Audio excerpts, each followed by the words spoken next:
কবিতাৰ শিৰোনাম বিষ্ণুৰাভা এতিয়া কিমান ৰাতি। কবি বীৰেন্দ্ৰ কুমাৰ ভট্টাচাৰ্য। বিষ্ণুৰাভা এতিয়া কিমান ৰাতি, তুমি সাৰে আছা? সাৰে আছোঁ আমি, আৰু সাৰে আছে প্ৰীতি। বিহুৰ তলিত চিফুং বাঁহীৰ কৰুণ সুৰ, বড়ো গাভৰুৰ নাচোনৰ তাল ভাগে। জনতাৰ চকুৰ পানীৰে পুৰে। মাজনিশা কোনে ৰাজ আলিয়েদি আক্ষেপ কৰি যায়, বিষ্ণুৰাভা এতিয়া নাই।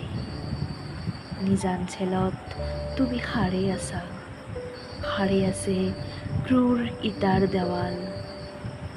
বন্দী তোমাৰ কণ্ঠৰ সুৰ, নাচোনৰ লয়লাস। তুমি সাৰে আছা, সাৰে আছে আৰু জাগ্ৰত জনতা নিদ্ৰাবিহীন ৰাতি। বিষ্ণুৰাভা এতিয়া কিমান ৰাতি, বিহু পথাৰত ৰৈ আছোঁ আমি, ৰৈ আছে এয়া মনোৰমা সখী।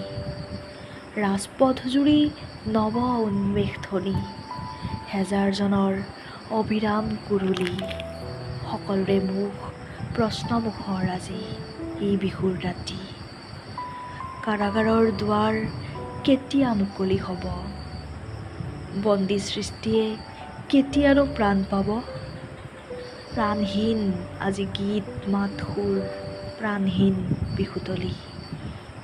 বন্দী শিল্পীৰ বেদনাত জাগে ৰঙা জীৱনৰ উন্মাদনা, সঁচা আৱেগৰ ৰোল। মাজনিশা কোনে মৰিশালী জুৰি চিঞৰি উঠে, কল্লোল বন্ধু জীৱনৰ কল্লোল। ডাচ কেপিটেল 11 পৃষ্ঠা বাকী।